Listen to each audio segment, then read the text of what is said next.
इस वीडियो में हम निर्देशांक ज्यामिति में चतुर्भुज आकृतियां बनाना सीखेंगे। यह वीडियो गणित विषय के कक्षा 8 पर आधारित है। तो आइए जानते हैं कि इस वीडियो में हम क्या क्या सीखेंगे। इस वीडियो में हम चर्चा करेंगे कि निर्देशांक ज्यामिति में चतुर्भुज आकृतियां कैसे बनाते हैं, निर्देशांक ज्यामिति के किसी चतुर्थांश में चतुर्भुज आकृतियों को कैसे बनाएंगे, और साथ ही साथ हम निर्देशांक ज्यामिति में चतुर्भुज आकृतियां बनाने से संबंधित कुछ प्रश्नों को भी हल करना सीखेंगे। तो आप यहाँ पर देख सकते हैं, यहाँ पर एक निर्देशांक ज्यामिति का चतुर्थांश बनाया हुआ है। क्या आप बता सकते हैं इस बिंदु A का निर्देशांक क्या होगा? तो हमने पिछले वीडियो में देखा है कि किसी भी चतुर्थांश में किसी बिंदु के निर्देशांक हम कैसे ज्ञात करते हैं। तो आप देख सकते हैं कि यहाँ पर x अक्ष के सापेक्ष दूरी 4 है और y अक्ष के सापेक्ष दूरी 5 है। अतः इस बिंदु के निर्देशांक होंगे 4, 5। क्या अब आप बता सकते हैं कि बिंदु A के निर्देशांक क्या होंगे? बिल्कुल सही। इस स्थिति में बिंदु A का निर्देशांक होगा 0,5.5।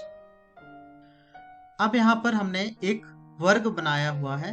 क्या अब आप बता सकते हैं कि इस वर्ग में शीर्ष A के निर्देशांक क्या होंगे? तो आप देख सकते हैं कि शीर्ष A का निर्देशांक 3,3 होगा।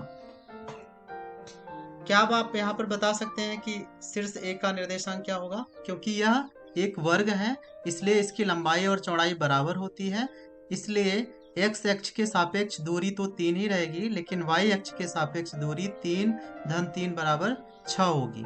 तो इसलिए बिंदु A के निर्देशांक 3,6 होगा।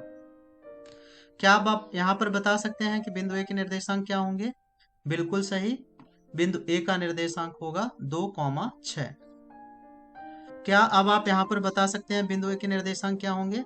तो यहाँ पर आप देख सकते हैं कि y अक्ष के सापेक्ष दूरी वही रहेगी, लेकिन x अक्ष के सापेक्ष दूरी यहाँ से यहाँ तक बढ़ेगी, इसलिए बिंदु A के निर्देशांक होंगे 10,5। क्या आप इसी तरीके से बिंदु A के निर्देशांक बता सकते हैं? बिल्कुल सही। बिंदु A का निर्देशांक होगा 12,12। हम जानते हैं कि वर्ग सर्वांग सम होते हैं, मतलब उनकी सभी भुजाएं समान होती हैं। तो अब आप यहाँ पर बिंदु A के निर्देशांक बता सकते हैं, क्योंकि यहाँ पर लंबाई भी वर्ग की 3 है और चौड़ाई भी 3 है, तो इसलिए इस बिंदु का निर्देशांक होगा 9,9। यहाँ पर आयत बने हुए हैं। अब आप इस बिंदु के निर्देशांक बता सकते हैं। तो हम जानते हैं कि आयत के आमने सामने की भुजाएं बराबर होती हैं, तो इसलिए यहाँ पर बिंदु A का निर्देशांक होगा 4,8।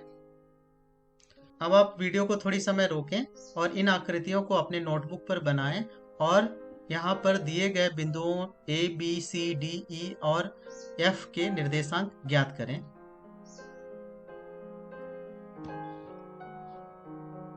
बिल्कुल सही। अब आप अपने उत्तर का मिलान कर लें। क्या आप इन चतुर्भुजों के नाम बता सकते हैं? बिल्कुल सही।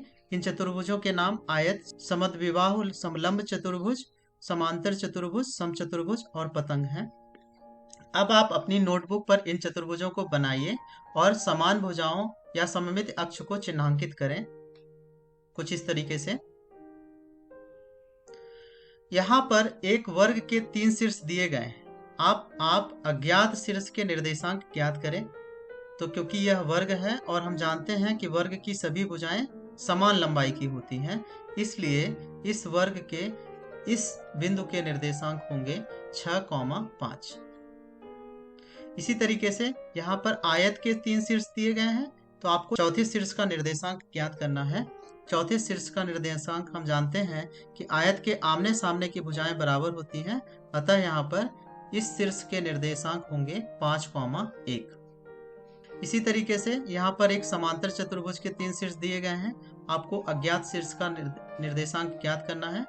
हम जानते हैं कि समांतर चतुर्भुज की विपरीत भुजाएं बराबर होती हैं, इसलिए इस शीर्ष का निर्देशांक होगा 5,5।